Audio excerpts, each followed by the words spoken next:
Nyenicubahiro Varisito Ndayishimiye umukuru w'igihugu c'u Burundi ari kumwe na Nyenicubahiro Angeline Ndayishimiye umutambukanyi w'umukuru w'igihugu c'u Burundi baraganutse bava mu gihugu ca Ethiopia mu gisagara ca Addis Abeba aho ku ruhande rw'umukuru w'igihugu yari yagiye kwitaba inama isanzwe igira 38 y'abakuru b'ibihugu n'amareta bari mu bumwe bwa Afrika ku ruhande rwa Nyenicubahiro umutambukanyi w'umukuru w'igihugu c'u Burundi nawe yari yagiye kwitaba inama igira 29 y'ishira hamwe y'abatambukanyi b'abakuru b'ibihugu vya Afrika rijejwe iterambere mu nama y'abakuru b'ibihugu n'amareta biri mu bumwe bwa Afrika hari hategekanijwe amatora y'indongozi shasha z'uwo muryango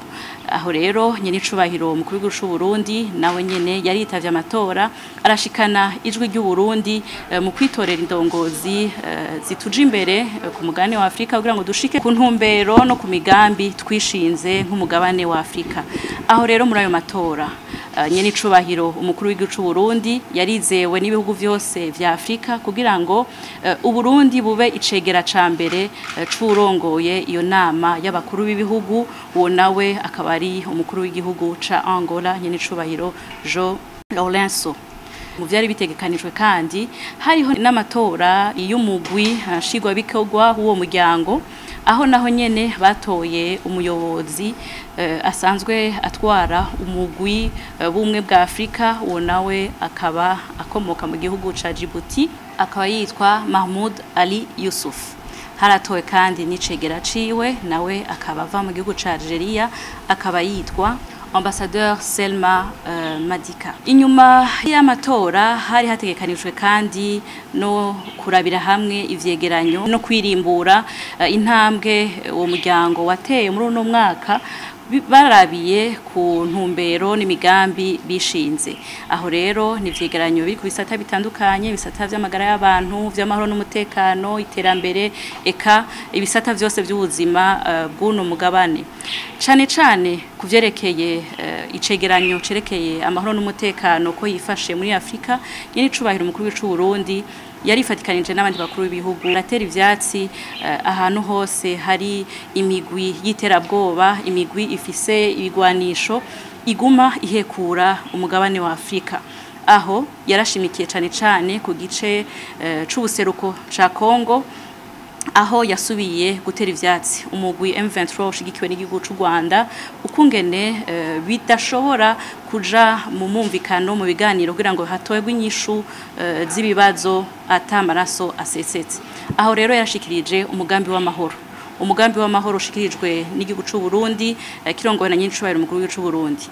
uwo mugambi w'amahoro uhagaze cane ku bintu bitatu icambere no guhagarika ingwano guhagarika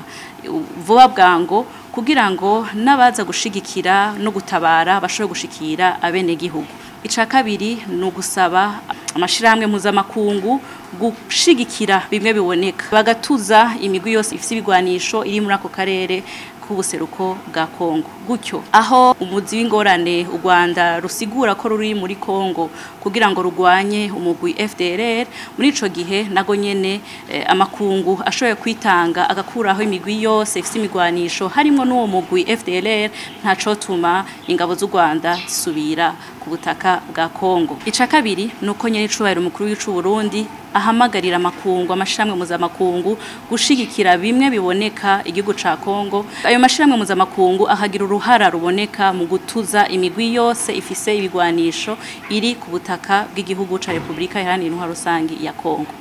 muri ubwo buryo igihugu c'u Rwanda gisigura ko kirungika ingabo mu gihugu ca Kongo kugira ngo kigwanye umugwi FDLR muri ico gihe ntaco tuma gisubira kurungika ingabo zago ku butaka bw'igihugu ca Kongo kuko muri uwo mwanya amakungu yose azoba yahagurukiye rimwe afatana mu nda kugira ngo atuze iyo migwi yose harimo n'uwo mugwi FDLR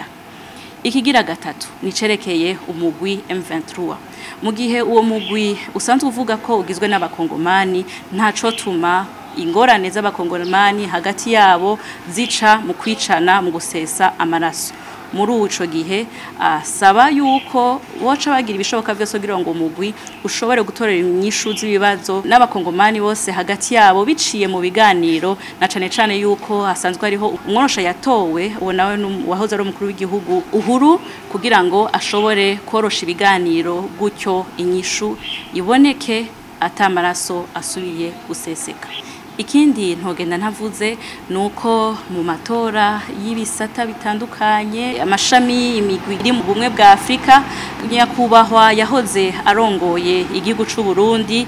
Domiciano Ndayizeye yasubiye kwizegwa nawe nyene n'abagize ubumwe bwa Afrika arongerwa ikiringo co kuba muri ya nama y'inararibonye bagize ubumwe bwa Afrika. Aho rero turabona neza ko iyo nama yije iduha ivyamwa vyinshi kuko Uburundi bwizigiwe abarundi babandanya bizigirwa kandi koko yuko ubuhizi bw'abarundi buguma bugaragara.